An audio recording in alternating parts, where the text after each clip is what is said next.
Let's go. In Memphis, nothing comes easy, and that's exactly how we like it. This is a city built on hustle, on heart, on grit. And at Carway, our rides are built the same way. Tough, reliable, ready for the grind. No games, no gimmicks, just Memphis-style service. Real, honest, and built on trust. Where grit meets grind, you meet your next ride. Carway, grit, grind, and Pink Beetles.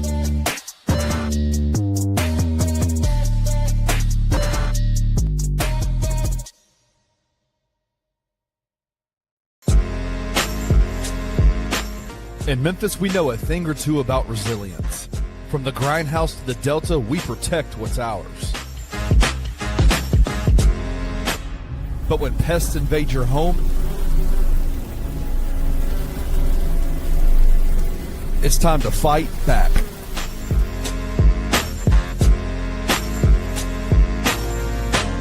Grade A Pest knows how to handle what crawls, flies, and bites. With local experience and guaranteed results. I'm Reggie with Grade A Pest Control. We service the Memphis metro area. That also includes DeSoto and Fayette County as well. Grade A Pest has the entire Mid-South covered. So if bugs and pests put you to the test, let Grade A solve your problem.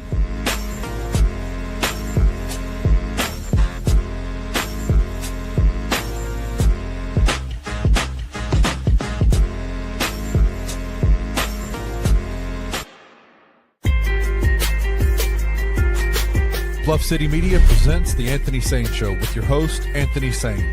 Now, let's get to the show.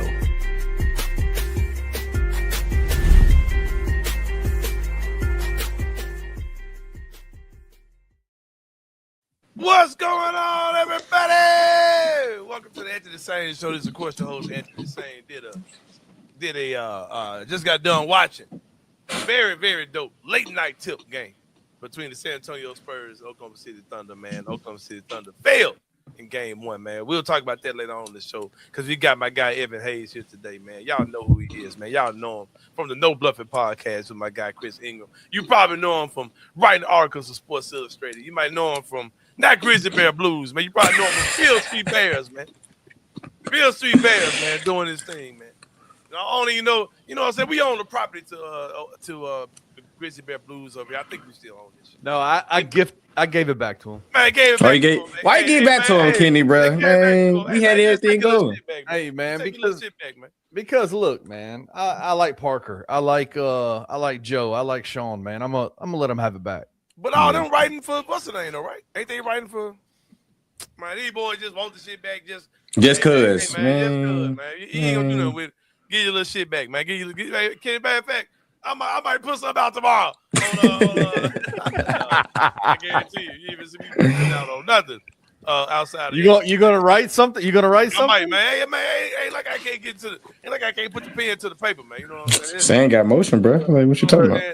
Evan, I'm just gonna tell you, man. Like, he got the Anthony Sain show. Don't let him get into college basketball insider mode. Let me get a college. This will be over with for everybody. Don't let him get into to nerdy writing mode. Don't let him get into that. He'll take some. Don't let me be Walter McWrightington, man. For sure. Walter McWrightington. Oh, he'll be taking my job out of it. He'll be cleaning everybody out. Yeah, you don't want me to be Terry the typewriter guy, man. Terry the collecting all the Infinity Stones of the media in the city of Memphis. He got like 3 of them just right now. You don't want me to be Terry Tinkey out here, man. For sure. Terry Tinkey. Oof. Need to pay you for these, man. Hey, y'all better check the resume. Hey, man, ask the people there at Sports Illustrated who was the OG over there, man. You know what I'm saying? On the grid over there, man. You know what I'm saying? I feel you, dog. It's all good, man. My guy Evan Hayes is in the building about to do our thing. You had an article where you were talking about what the Grizzlies' first order of business should be, Evan. Things that they should do, what the priorities should be. It seems like that should be to get another 7'3" dude. We got one. Seems like the priority from the game we just watched should be to add another 7-footer to this team. But all jokes aside on that, I think that when you see where the NBA is going, right, This is all the discussions about. I remember very well discussions about face of the league. Right? Is it Luka Doncic? Is it Anthony Edwards? Is it Ja Morant? I remember all these conversations about who the face of the league would be. Right? Yeah, let's just end all that because his name is Victor Wembanyama. We've seen him tonight. He had 40-something points, 20-something rebounds. It's just ridiculous, but he's ridiculous to watch. That crazy ass three he hit. We will get into all that later on in the show. But seeing the things that he's able to do on the court, right? Seeing how he impacts the game and how he can dominate the game. You know what I mean? On both ends of the court. How important is the health of Zach Edey, in your opinion, to the Grizzlies this season?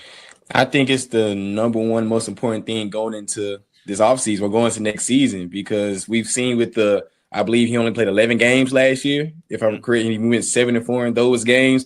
If Zach Edey's on the court and playing well, the Memphis Grizzlies are a good basketball team.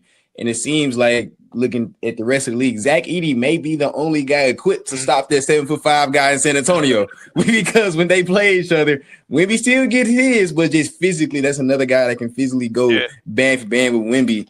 So it's number one. If Edey, I know he had another surgery on the shoulder and then his ankle. If all that is hemmed up going into this season, the Grizzlies will be successful. But that's the number one most important thing going into next season for sure. See, I want to say, Evan, be careful, man, because you said his shoulder. He had a little pimple removed off his elbow. It wasn't. Oh, my fault. My bad. I'm not breaking news, guys. I don't know anything else. My bad. It was his elbow. My bad. Don't give them freak Grizzlies fans out. My gosh. Evan Hayes' shoulder. On Sain's show, they were he has another injury. He had another surgery that he didn't tell everybody. Dislocated shoulder, man. Yeah. But Edey's gonna have to be good. He's gonna have to be good for the team this year. I feel like he will be. I think that the injury stuff, it'll take care of itself, man. I mean, Wemby himself has had, some injury concerns as well, some health concerns as well. So I think he'll be fine, man. He'll figure out a way to work that thing out. You also were talking about some of the best case scenarios on draft night for the Memphis Grizzlies. Me personally, the best case scenario is to draft. Well, the best case scenario is the Boozer goes 1 or 2 and we get Darren Peterson. I'm more Darren Peterson than I am Carlos Boozer. And I'm Carlos. Right? No, I'm Cam Boozer. The court is at 11 o'clock. Yes, it is late. It's late, y'all. So if we tripping, then y'all know why. Yeah, because we watched the double overtime game together, and then we bullshitted before we were ready to start the show. So you get what you get on today's show, man. But yeah, I'm a big Cam Boozer guy, but I think the perfect night would be Darren Peterson. Just to be honest with you, I think the most likely situation will be Cam Boozer being there at 3, and then getting back into the top 10, top 12 again, either taking a guard or taking a big, where you're going Mara. I don't think Mara's going to be there. I think this is a copycat league. I think as teams watch what Wemby's doing, a guy like Mara may get, and it's crazy because I remember times where when you had the Shaquille O'Neals, the Patrick Ewings, the David Robinsons, all those guys, Elijah Warren, all those guys in the league, teams were just drafting these big-ass, slow-ass, lumbering-ass, sorry-ass centers back in the day just to combat these guys, right? And that never worked. Like it was a lot of wasted draft picks over those type of guys, right? It's just crazy how things just kind of go in cycles. Like teams are going to try to strategize to stop Wemby, right, or to nullify him some type of way. And you're going to see the same cycles all over again. And then there's going to be these 6'6", 6'7" wings that are good again. It's just the same thing, bro. It's just going to be the same cycle of stuff going on. But to you, what does a perfect draft night look like for the Grizzlies? Yeah, I split it out of my article. In the past few days, I've actually been in your boat. I have been more on the idea of getting Darren Peterson because when I look at his college tape and his high school tape, because they do look kind of different, just that 6'3", 6'4", 6'5" big guard that can score at all 3 levels. In my opinion, he has number one capabilities. When I say that, he's elite at creating his own shot and for others. If we somehow get Darren Peterson at 3, I'm not mad at all. So I want to put that out there. But like I said in my article, I think putting Cameron Boozer next to Zach Edey is the second iteration of Grin and Grind 2.0. You have that high-low action with Boozer and Edey can be amazing. Boozer is an underrated playmaker. He can score from all 3 levels. I believe he shot 39.1% from 3 last year. Him and Edey next to each other, it just seems like a Grizz match made in heaven. Yeah. When it comes, you got it. I'm sorry, go ahead. When it comes to trading up, like you said, I did say maybe a little hyperbole, but if we can get to that 5th spot with the Lakers and the 6th spot with the Brooklyn and potentially trade up to get a Darius Acuff or a Keaton Wagler. You mean the Clippers, yeah. The Clippers, yeah. Yeah. Because probably I got confused. Oh, what happened? No, because Clippers at 5 and Brooklyn's at 6. So if we can get to one of those picks and get a Wagler or a Darius Acuff, I feel like you're walking into this season with a great young core. You have 2 potential first-team All-Americans on your roster with Acuff and Boozer. You have 2 National Player of the Years with Boozer and Edey, and you just have a very promising young core going into this year, and you can really surround some guys with some veteran leadership, and you can maybe entertain a play-in spot next year. So getting Boozer and trading up to get one of those guards, preferably Acuff, or Waldo, because I really don't think the Grizzlies are as high on Acuff as the rest of the Twitter spaces and Grizz fandoms are. But getting one of those elite guards, you're obviously replacing John Morant. You have your complete roster going into next year. So in my eyes, if we can get those 2 things done, we'll be sitting pretty going into next year. I was talking to my guy, Andrew Howell. We were talking about the idea of trading up, right? And I was like, bro, if there's a guy I identify at 5, 6, 7, whatever I'm trying to do, whether if I want to say I'm getting my big and Boozer, let me get my guard or whatever, my lead guard. I told him, bro, there's not too much of nothing as far as trade assets that I wouldn't trade for that guy. And I might sound crazy for saying this. My thing is, bro, if I can get my big and I can get my guard on the perimeter, I've got Edey, I've got Cedric Howard, I've got Gigi Jackson, I've got Ty Jerome. If I could get that guy who's going to be my starting point guard of the future for years to come, I'm gonna trade whatever, bro. Yeah. It's like I wouldn't care because this is the draft. I would trade whatever draft capital it takes to make that happen. I don't know if the Grizzlies are gonna do that or not. I wish they would. I wish they just say, man, we'll do whatever. You know what I mean? But we'll see how the whole thing goes. I've came around on Acuff. I don't know where the Grizzlies are. I was really, really high on him. I was like, okay, this guy's short. He's smaller than these other guys. And then when they went to the combine, I saw, he ain't no smaller than nobody else. He's same size as everybody else. Yeah, he's got the wingspan. And okay, bro, I haven't had this conversation with you, but I had this conversation with a lot of people. Mm-hmm. There's no way, bro, that Darius Acuff is as bad as a defender as he was showing in college. It looks like he was instructed to do that. It looks like Calipari was telling him, dude, do not play defense at all. Like, I need you to play 40 minutes. You know what I mean? You're surrounded by defenders. Like, it might sound crazy, bro, but I've seen Calipari do some weird shit. I remember when you too young to remember this. Kenny does. I remember we had John Grice on this team. Yes. And Calipari told John Grice that he can only dribble the ball twice. Right. You dead serious? After that, you either have to pass or shoot. He said you can dribble the ball 2 times. And that's all he was able to do. I've seen him just do weird stuff, bro. And I've seen college coaches do weird things. Matt Painter told Zach Edey, don't rim protect. Like, you know what I mean? Like, and we see now that he's a beast on defense. Like, that happened. Like, he came out, Matt Painter came out and said, yeah, I told him, I need him on the court, so don't get fouls. You got to play. So don't rim protect. And, I mean, come on, bro. Like, there's no way that dude is as bad as the defender as he look. Yeah, like, you see all his measurables. He's built like an NFL free safety. Yeah. Like, he's 6'2", maybe like 210, 220. He's built long arms. Like super long arm. He had the fastest like end-to-end agility drill in the whole combine, if I remember. So, and like you said, he was like this. Yeah, like, like he was surrounded with guys like Billy Richmond and Malik Thomas that were just super athletic on the wings, and he had shot blockers down low. Like you said, I know the college doesn't measure usage rates, but I bet if you measured usage rate, I bet he would have at least top 5, top 3 in the country. Because he was the engine for that Arkansas team. He was the reason why they won the SEC tournament. It was the reason why he played so well, why he was a first-team All-American. I believe he was top 10 in scoring. He averaged 23.6. He has like 6.5 assists per game, which is getting like top 10 in the country at that time. He's that damn good. So if you're going to give that much offensive end and you're going to play 30 to 35 minutes a night, I can understand not giving as much energy on the defensive end of the ball. So if you surround him with a Gigi Jackson, with a Cedric Howard, with a Jalen Woods, and you have a formidable front court like Edey and Booster down low, he didn't have to do as much, and he can finally turn on his defensive engine like his physical capabilities allow him to be. And I feel like he'll be a complete basketball player. Yeah, for sure, man. And can I give you a and this might be completely reactionary to tonight from what we saw with Wemby. Can I give you my dream scenario for the first day of the NBA draft?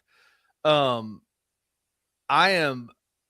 I have been coming around to the idea, and then Chris Ingram put it out on Twitter, and I was like, holy shit, this is it, right? I would love for Darren Peterson to be at 3, and the Grizzlies get him and use him in the SGA type of role for the Grizzlies. So you have a starting backcourt of Darren Peterson or Ty Jerome and said, then you have Gigi Jackson or Jalen Wells at the 3, whoever. And then I think you move back up into that top 10 and you go get a Damara from Michigan, the 7'3" guy. Yep. And then at 32, you go get Taurus Reed or somebody else at 32. I like, because it helps fill 2 needs. You've got to compete with Wemby. Like, you've got to be able to compete against Wemby over these next few years. And getting a guy like a Damara who showed he is as athletic as Zach Edey, as even Cam Boozer, if you will. And then you take a guy like Darren Peterson at 3 and you make him your lead guard with Cedric Coward. Defensively, you're still right where you need to be, and you're huge in the backcourt. I don't know. That might be completely reactionary to seeing Wemby just nuke OKC tonight, but I don't know. I think OKC, we talked about this before the show started too.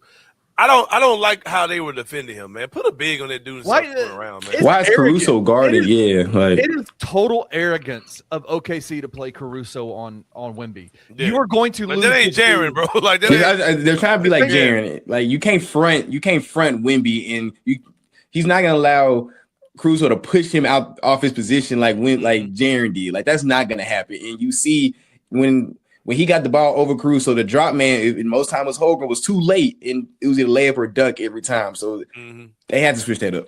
I felt like OKC was so arrogant tonight in the way that they played Wemby. Like, how in the hell do you think it's okay to put Alex Caruso on Victor Wembanyama? Like, that doesn't make any sense to me. 6'4" to 7'5".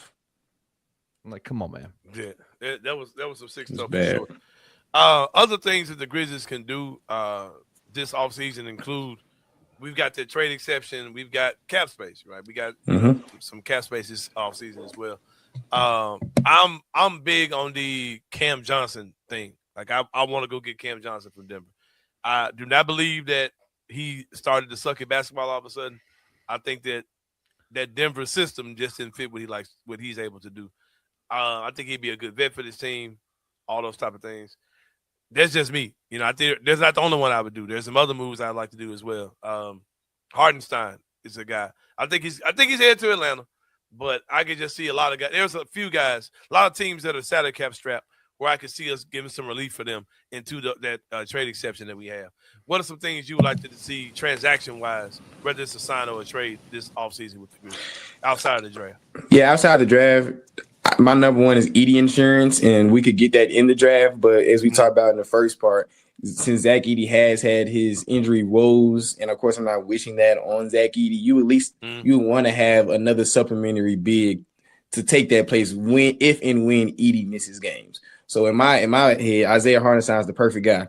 He's making $28 million a year right now. We have a $28 million. Right in there, like it fits like a freaking glove. Like that is my number one. If I want to go to number 2, I want to have more outside shooting, because I remember, we were like top 10 in attempts a game, but we were like bottom 5 in the league on 3-point percentage. We just need more consistent shooting. Like, of course, we only saw Ty Jerome for like 15 games. Cam Spencer, he went through his ebbs and flows of the season. KCP didn't shoot the ball as great as we wanted to. If we're a copycat league, all the best teams in the NBA are shooting well around 38 to 40% from 3, at least on a consistent basis, and it goes up in the playoffs. So we need more consistent shooting and spacing, because no matter if you draft a Boozer or a Peterson, those guys are guys that work down low and working downhill, especially in Peterson's case. So you have to have those shooters around them to space the floor and give them room to operate. So Edey insurance and find shooters. I feel like finding those shooters a little bit easier to find Zach Edey insurance, because like you said, teams like Atlanta are going to be trying to get Isaiah Hartenstein. Adam Mara, he may be gone in the draft earlier than you be able to get him. But those are the first I two would things. not be shocked to the Clippers when they got that dude at 5. Like I would not be. That's crazy. Nah, I don't see that. I don't see that. Bro, Why do you say the that? league Why do you is say weird, man. Like watching Wemby, I can see a team saying, bro, because the Clippers are doing a stealth rebuild. They're doing a rebuild around these young guys, like, and they're keeping Kawhi at the same time. Imagine that concept, right? A vet like hangs around, and anyway. Yeah. but anyway, like I can see it, bro.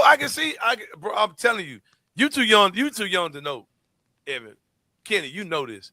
Back in the day, bro, teams would just be drafting these big sorry ass dudes because it was like we drafted Hasheem to beat. What do you mean? I was alive for that. Like it wouldn't not near, bro. I'm talking about like every year some team was taking some bum ass big dude.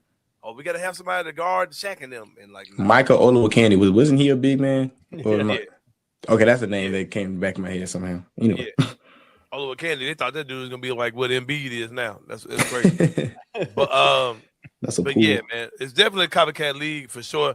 But it needs to be a copy dog league, man. Like the good people at Puppy Dreams who got puppies in their joint for you, man. Add a new member to your family at Puppy Dreams, man. They're located on 1740 North Germantown Parkway, 901-763-8523 is the phone number. Open Monday through Saturday from 10 to 7. PuppyDreamsMemphis.com is the website. They got actual puppies in their recently remodeled showroom to choose from. And get to know before purchasing. You can schedule an appointment or just do a walk-in, I believe, and go spend time with the puppies, man, and get one that fits in with your family. They got a full-service grooming salon inside as well. Each puppy comes with a 1-year warranty as well as financing available for every pet purchase. All puppies come from USDA certified breeders. It is Puppy Dreams, where puppies make life better. Kenny, Evan, real fast, I got to tell y'all a story, but I'm telling y'all about Grade A Pest as well, man. So I told you I heard some, had a little situation, man. So did I say this yesterday? Yes. About what? What I said was out there. Oh my gosh, what did you say? Because I told you the story about the possum in my. No, I didn't tell you. I didn't give y'all the update. The update is this. Okay. I go outside because I went to the laundromat yesterday, right? I'm washing clothes. So I left the clothes in the car. When I got here yesterday, I didn't get back into the house until like 12:50, literally. So I ran in, jumped in, did the show straight from the laundromat. So I said, let me go back out here and get these clothes after the show is over. I go out to the car, I get the clothes. I said, let me check the trap and see if anything's on there. I didn't expect anything to be on there. But guess what was on there? It made me feel terrible. What? A freaking bird was on there, bro. Face down, stuck in the pet-friendly product that is safe and highly efficient to meet your pest control needs. It caught a bird.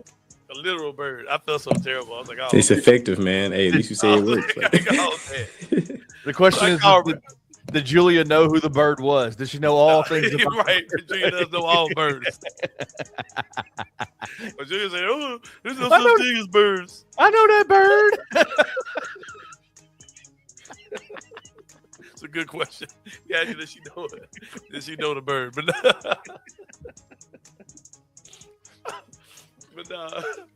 But no, so I asked Reggie, he was like, yeah, that probably just happened, bro. Like, probably happened as you raised the garage if that happened. So I'm on the phone with Reggie. So I got on the phone with him, but I started a group chat with me, Julia, and Reggie.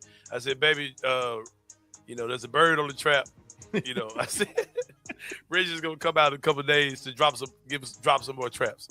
She said, okay, cool. I said, he told me to let the bird sit there, too. He didn't say that. No, but this is me. I don't want to fuck with the bird. He said was the bird dead? Oh, he's squeaking. Like, oh, shit. I'm like, I'm fucking with that, bro. Torture and just dying slowly. You torturing that baby bird. I said, man, I said, baby, Reggie said leave the bird there. He'll come get it.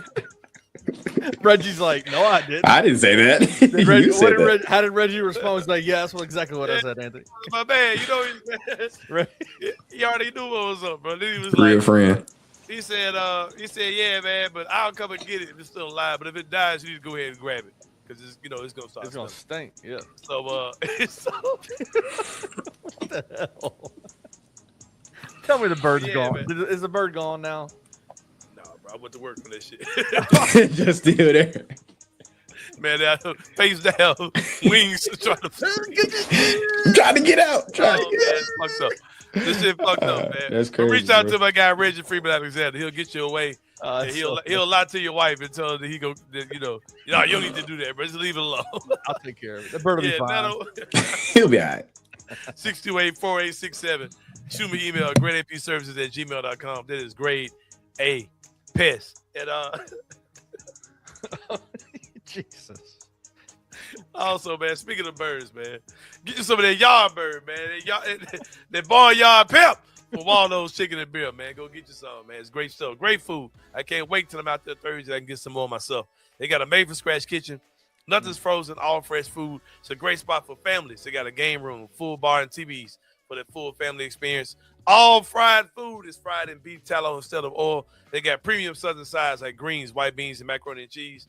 They get happy hour drink specials all day on Tuesday and Sunday, and every day from 3 to 6, 2200 North Germantown Parkway, 901-716-0032. Open Sunday through Thursday from 11 to 9, Friday through Saturday from 11 to 10. That is Waldo's Chicken and Beer. I got to update my screen, man. We got to get more pictures of the food, man, because Waldo's ship you off the chain. Yeah.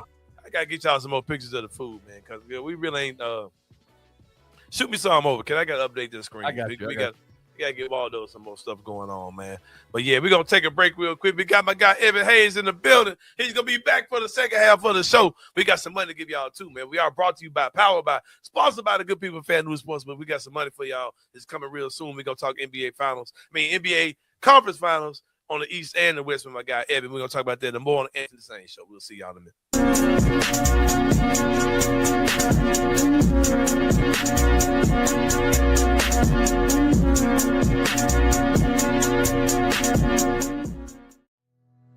Tired of the same old fast food? The soggy fries, the frozen flavors, the meals that never quite hit right. Head over to Waldo's Chicken and Beer, where everything starts fresh and flavor comes first. Our chicken is fried in rich beef tallow for that bold, old-school crunch you can actually taste. Don't skip the premium homemade southern sides, fresh greens, hearty white beans, and creamy mac and cheese made to complete the meal. Bring your whole family. There's plenty of space to relax, plus a game room the kids will love. Catch the game on big screens, grab a drink at the full bar, and enjoy happy hour specials every day from 3 to 6, all day on Tuesday and Sunday.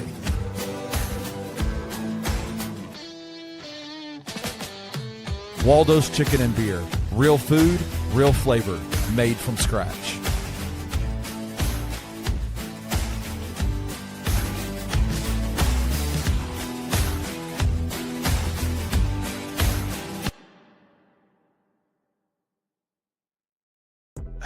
You know, shout out to Gabe, okay? Shout out to Gabe on the network. My God, he's got me so paranoid the booze is not going to be there. I'm stressing. I've got weeks of this. He doesn't know me. He doesn't know how much I procrastinate. I am so stressed out about Boozer not being there number 3. The fact we've got number 3 and the expectations I've put on this pick at the moment are ridiculous. So, yeah, thanks a lot, Gabe. Appreciate you, brother. Yeah, he doesn't. Some of us have heart condition. Not really, but some of us are older and like we need to be careful with our hearts. 6 weeks, 5 weeks of this being like, what do you mean he's not going to be there at 3? I've been living my life as if he is going to be there at 3. Look how grey my moustache is already. It doesn't need to go any. I don't need. Wait, what the hell is that white? Where did that? It was like overnight. Overnight, this went white. Yeah, man. And I know I blame Gabe. I blame Gabe. Gabe, if you're watching, you are making us white. Tune in to The Daily Grind with your host, Loot Hatmaker, every Monday through Friday at 7:30 a.m. live on the Bluff City Media YouTube channel. I've had a very difficult time coming up with who I want to put at number 5. Right now, my flavor of the day is Yaxel Lindenborg from Michigan. We talked about the age stuff. The age stuff terrifies me, okay? But that's kind of it. I just go down the list and I'm like, I don't really know what the weaknesses are here other than the fact that he's going to turn 24 before his first NBA game. Because like everything else that I want in a player, I'm getting in Yaxel Lindenborg. So Yax is definitely really high on my wish list there. The guy that I can't understand why he's not, from a consensus perspective, included in that group, and here we go, another older guy is Bennett Sturts. I look at a guy that plays for the Grizzlies and Ty Jerome and to some degree Cam Spencer as well, and I see some Bennett Sturts in both of their games. The skill set that he brings it gives him a very high floor, and then once he gets more space to operate, I mean, there's some real like lower tier all-star upside, I think, with Bennett Sturts. Tune into the $2 Sports Show with Rusty Witten and Drew Gann every Tuesday and Friday at 11 a.m. on the Bluff City Media YouTube channel. Some dreams don't just come true, they come with 4 paws. At Puppy Dreams, we match loving families with happy, healthy puppies. From playful companions to lifelong best friends, your perfect match is waiting. And with our professional grooming spa, your pup will look as amazing as they feel. Visit Puppy Dreams today and meet the one who's been waiting just for you.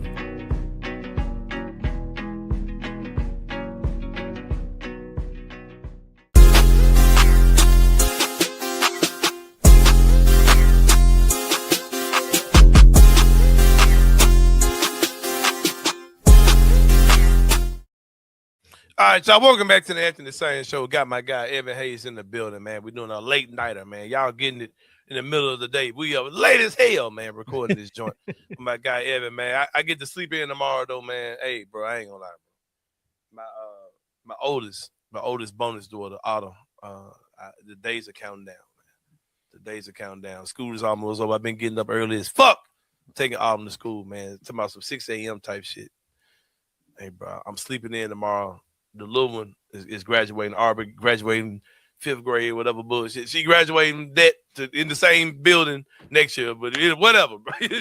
We're celebrating that tomorrow. We're celebrating all accomplishments, man. We're more life out here, man. So we're celebrating that tomorrow. I ain't got to take all of them to school then. I know I got to take a Wednesday, I believe. She said something about she got to do something Thursday. Like, dude, I ain't taking her to school. Anyway, count down, man, because next school year she'll have a car. By next school year, she will have a vehicle, man. So I'm counting down the days, man. I get to sleep in.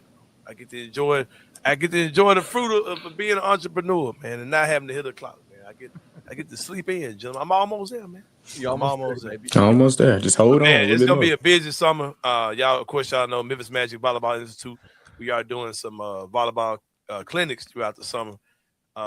Julia, check the stats today, man. The people that signed up. I'll say this. It's 8 days. I'm not really sure what the maximum we have is per camp, but I know there are 500 slots total over the 8 camp days, right? So y'all can do the math on that.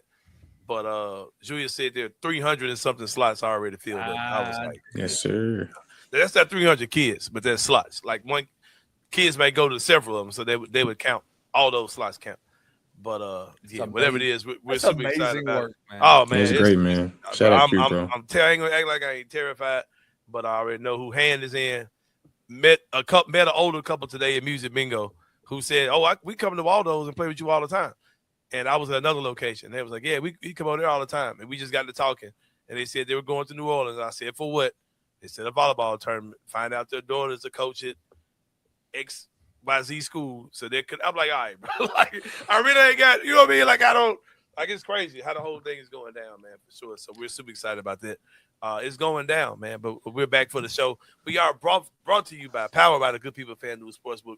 We got some money coming for y'all. Just hold on, man. We got you. Hold tight. Hold on, man. Hold on. We got you. Hold tight, man. Tonight, we watched a great game between the San Antonio Spurs and Oklahoma City Thunder.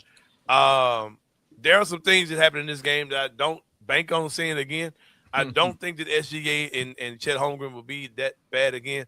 I think that they will win game 2. The Spurs, of course, won this game. Wemby was phenomenal.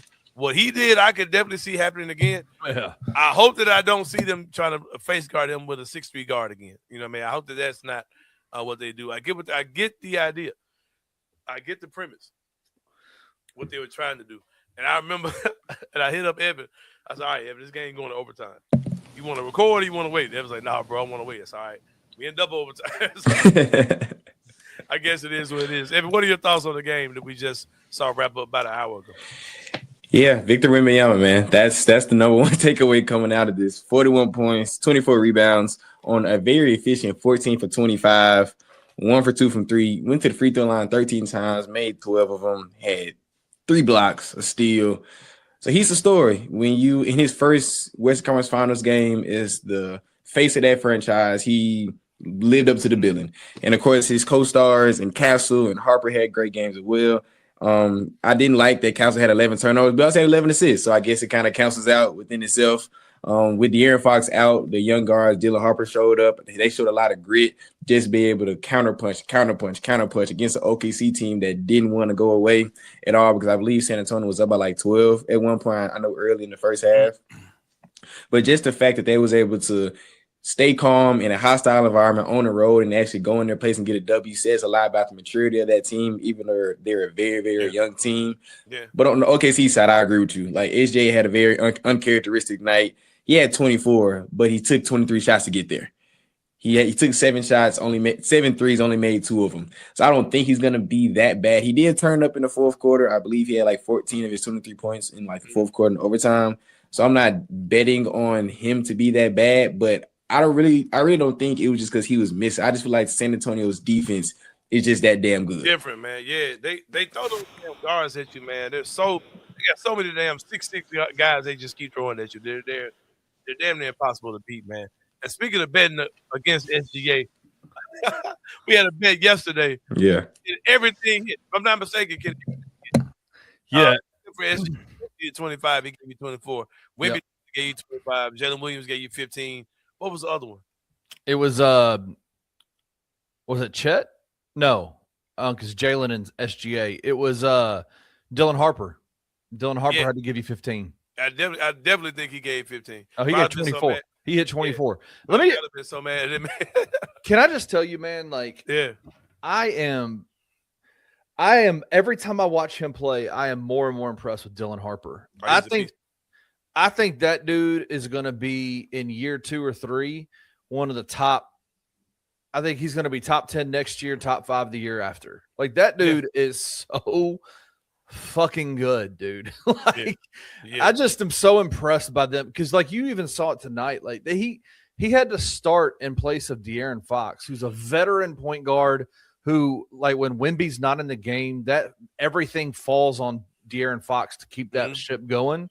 He wasn't available, and so what happened? Dylan Harper just came in and just dominated the game. Every time he was out there by himself, he's so good. He's so talented, and he's a rookie. It's crazy. Yeah, it's gonna be a great series, man. Game 2 coming up. I want to say on Wednesday. Game 2 is coming up. It's gonna be a great series, bro. Like, this is what we've been hyping up the whole year. We've been hyping this series up the entire season. And we're here, and it's definitely lived up to the billing. Went to double overtime. And Wemby had a monster game. It's going to be – but, man, that Thunder team, man, they got so many freaking dudes. Like, I said I got a chance to really just sit here and watch them in a playoff environment. And between, like, Hassan Wallace and A.J. Mitchell, like, bro, where y'all come from? Why y'all got these dudes? Like, they're a really good team, man. I think they got a little arrogant with the way they tried to defend Wemby. That was, like we said earlier, that ain't Jaren Jackson Jr., man. You know, you can't throw, a little guy on him like this. That shit just ain't gonna work. But good game 1. Let's switch over to the East, man. Me and Evan talked about this off the air as well. I have a prediction, man. A lot of people think the Knicks are gonna kill these dudes. I'm not gonna judge a lot by this first game because the Knicks have been off for about a week, damn near, seems like, by the time they're gonna play a game. I think Cleveland's gonna win game 1, and I think they're gonna win the series. I don't think that's because of game 1. I think they're going to win game 1 regardless, because I think the Knicks are going to be cold. This Cleveland team is super talented, man. And the playoffs are long. The NBA playoffs go on for a long time. And it's almost like a stretch of the season. Like, you can have a dry spell and you get things going. Like, they're feeling themselves and they're playing good ball at the right time. They're literally playing good ball in the playoffs. And they don't have a lack of talent, bro. They don't have a lack of playmakers. They don't have a lack of scoring, shooting. They defend the ball pretty well. Like, I think that Cleveland team, letting them hang around in that first series. Who was it they beat the first round? Not Orlando. Kind of brain fart right now. Toronto. Like, them hanging around, beating them, and then hanging around, beating Detroit. Like, I'm telling you, bro, y'all should have got their ass about it last round. And I think the series is gonna be really good. I'm up for it. Evan, you said you got to lose in the 7, winning in 7. I'm damn near about to say the same thing. I think Cleveland's going to mess around and beat this Knicks team. Now, if I'm wrong, I'm wrong. I don't have a rooting interest with either one of them. I just think letting that team hang around is not going to be beneficial. I agree. I was thinking when you were talking, I don't know if y'all agree. I think that the Cavs have 2 of the 5 best players or most talented players left in the playoffs with James Harden and Spider. Because you think about, you have Wemby, you have SGA, you have Brunson.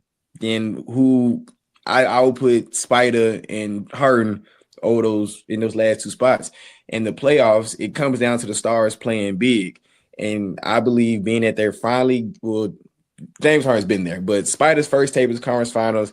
James Harden has another opportunity to play well in the conference finals, and they feel like they have something good here. I really don't think they're going to squander this opportunity.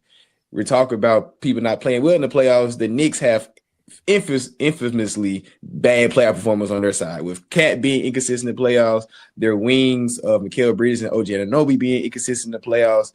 I just see it as being a bad matchup. I said it on my show earlier yesterday. I'm going to try to keep the continuity going yesterday. It's going to come down between the matchups of the Knicks wings and the Cavs bigs, because the Knicks wings of OG Anunoby and Mikal Bridges definitely are better than the Cavs wings of Sam Merrill, Dean Wade, and Max Strus. Like, that's the Cavs wings aren't as athletic or good enough to guard those guys.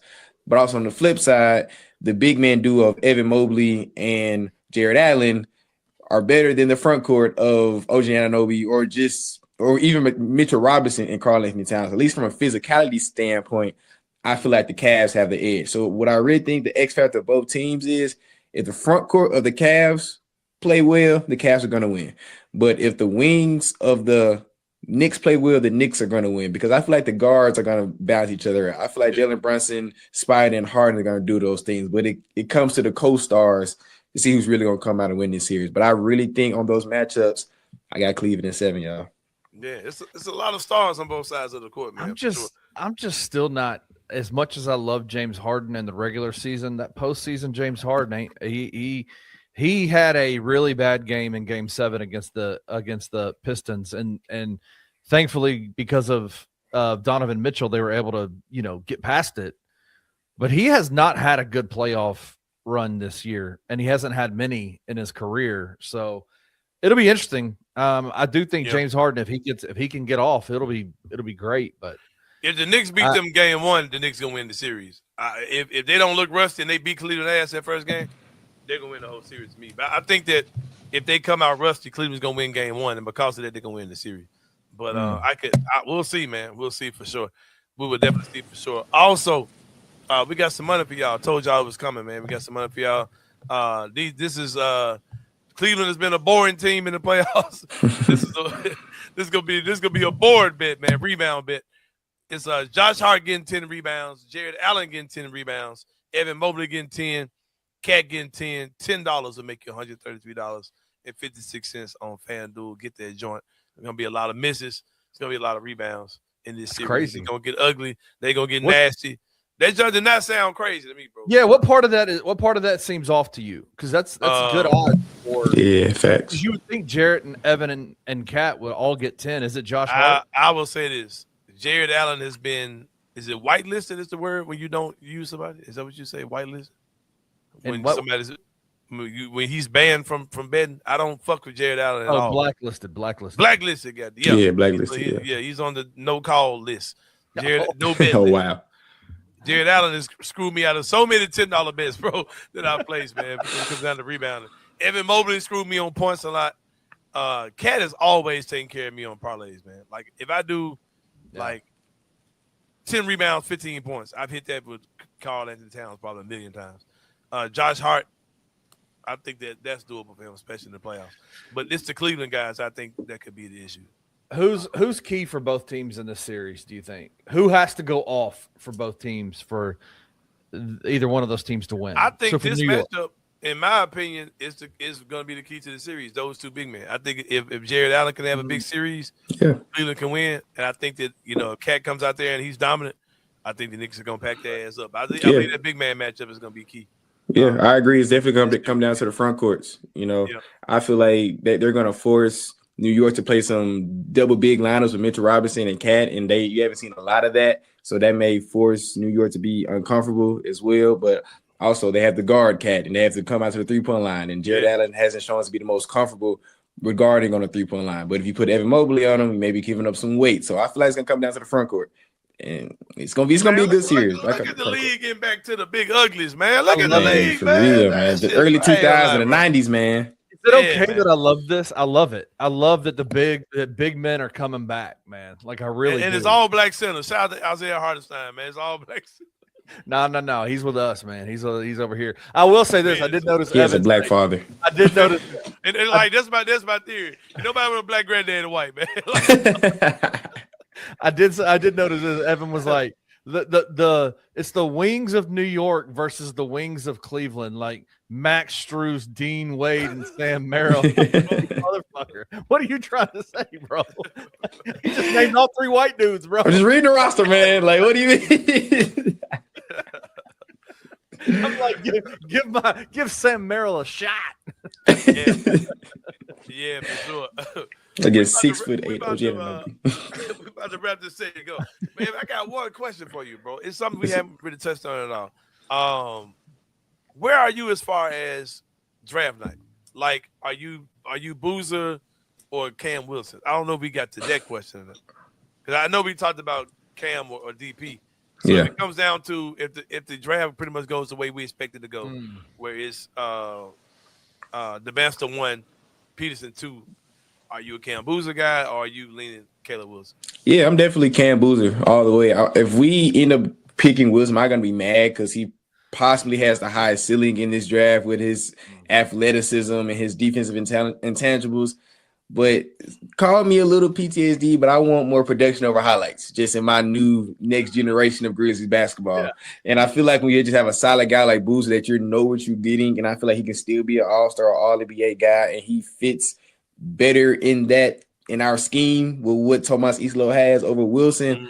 I'm taking Wilson all day. And I've said this on my show. I don't know if y'all agree. Like, I see Wilson. He has the potential to be like a KG type of guy, but I just see out of college as a more polished Jaren Jackson Jr. I don't want a more polished Jaren Jackson Jr. I want a Cameron Boozer. Yeah. And we see how that fit next to Edie. We already tried Jaren Jackson Jr. I don't want that anymore. So yeah, I'm definitely a Boozer guy. And see, I'm partial to it because it's like Jaren was my guy. I really pulled for Jaren. I looked at Jaren like a damn son, like for real. But I don't want another goofy ass dude, bro. Like, exactly, bro. Like, I'm down on it, bro. Like I'm out, man. I like the pigtails and the pink jackets and all, man. No, bro. Get this dude out of here, man. What's going to be the key if he comes out before the draft and has a rap album, drops some kind of album? Yeah, I'm man, out, like bro. Christian rap, no, man. Pack this dude up, bro. Like, but no, I'm gonna tell you what somebody said. I was talking to my man Curtis Phillips, right? Who's the host of the Male to Men podcast. He's also one of the coaches at White Station. He was talking about the whole thing, and he said something that I've heard people say before, and he kind of really doubled down on it. He was like, Caleb Wilson's a wing, man. I was like, if he's a wing, I really don't want him. Because the playoffs are full of, like, athletic, high defender, high motor wings that can't shoot. And I'm like, all right, I definitely don't want him if he's a wing. Because he was like, nah, he played 4 in college, but, you know, he's a wing. Like, he was a wing in high school. He's a wing. Well, how does it make you feel then the comps on Cam Boozer are let him lose about 10, 15 pounds? He's a 3. That's what I'm saying. I think that Boozer has a skill that is NBA ready. That's right. Shooting, passing, high IQ. Like, he's ready. He's ready to do those things. Like, those are things you have to add to Caleb's ability. And I think he's a beast. But I don't know, man. Like, I guess I got to watch this film all over again because I'm looking at him like he's a 3-4 or 4-3. Like, I don't see that. I don't see that translating to the Yeah, I personally, I don't know about y'all, but I don't want another project player. Like, we need sure things going into this next iteration of Grizzlies basketball. And Wilson, he shot 26% from 3 last year. I don't need limited space when I already have a 7'5" guy down low in Zach Edey. I'd rather have a guy that shoots 40% from 3 so we can operate better. But putting him next to Edey just doesn't work in my head. It just doesn't. I think what gets me is, like, people talk about the athleticism of Caleb Wilson and the athleticism of Cam Boozer. And they talk about how, you know, Cam Boozer needs athleticism. I look at the 11 games that Zach Edey played this year with the Grizzlies, and I will say to you, the Grizzlies offense never looked faster and better than when Zach Edey was playing. And I asked the question me and Anthony asked Brevin the question when he was on the show, like, how did that happen? Like, you would think adding a 7'5", 300-pound big to the equation would slow the offense down. And he said it's because you got guys like you don't have to send 3 dudes to defensively rebound. Yeah. You got Zach Edey, who is really good at rebounding, really good at pushing the ball up the floor, and he's actually faster from post to post than what you give him credit for.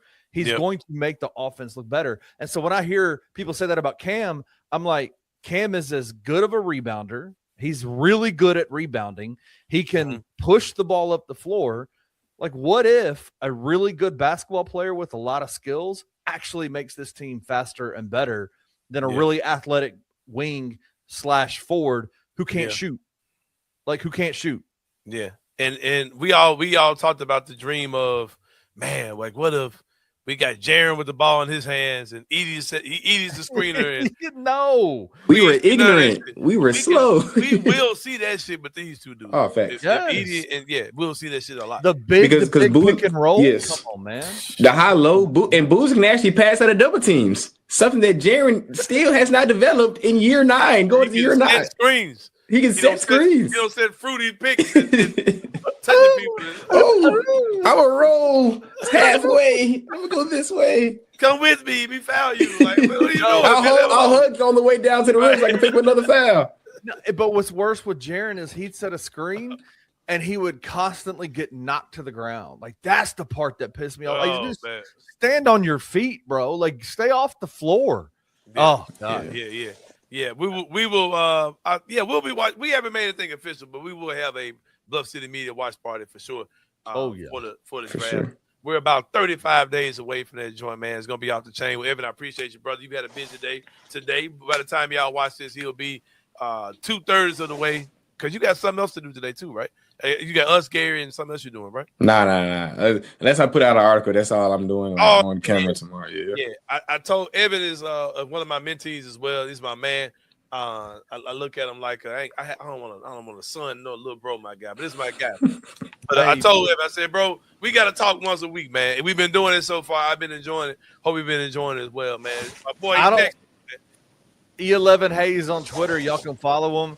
Yeah. But he's got a lot of letters next to his name now. Shout out. Oh, wow. Man. Now you got to say that now. Okay. National ovation and all this. Let me flex. Can I flex real quick? You know, I have this one. And then I have this one right here. You know what I'm saying? I have 2 of these degrees right here. So, you know, a little something.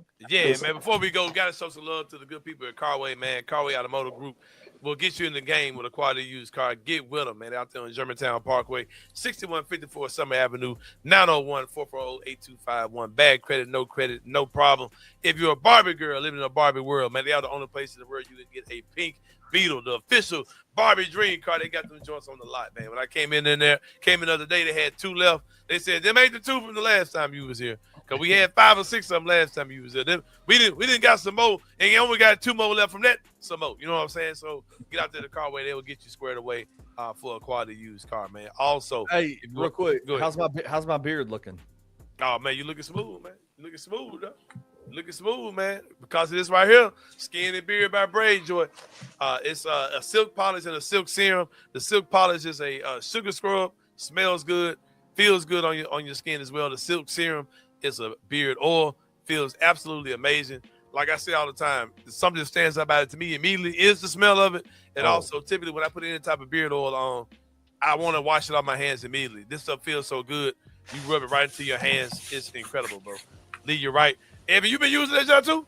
Yes, actually, shout out my cousin Jelana Elwood. She actually gave me. I was at her house a few days ago. She gave me some beard oil. I'm liking it so far. So I'm trying to get like you were saying, you know, trying to get my stuff connected and all that. So now we need to see if we can grow a beard. Now we need to see if we can get. I need this right here. I need this to grow. That's what I need, and I'll be good.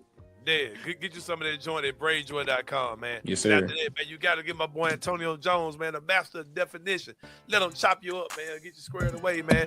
Been in the barbering game for about 30 years, man. It's a clean, family-friendly environment, natural and enhanced styles, superior grooming for men, women, and children. That's Antonio Jones, the master of definition. Book him today, man. Evan, what you think about what Penny got going on with the Tigers, man? What you think about what he got?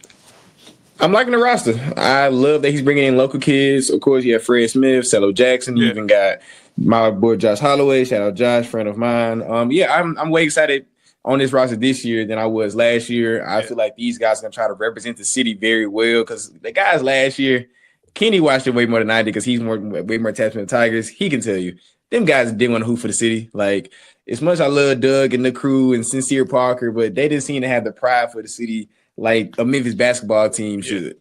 And my thing is, bro, I don't care about you having no pride for the city. They have pride for not being sorry. They was ass. Yeah, I got so tired of losing UAB and USF and all these teams that we shouldn't be losing to. So I'm excited. I think Penny's bringing a good team and it's make or break for him. So I feel like anything short than a conference championship and a second weekend, because Penny just got to make it to a second weekend. If he can make it to a second weekend in the NCAA tournament, his job is secure for the next maybe 5-7 years. But until that happens, he'll be on the chopping block.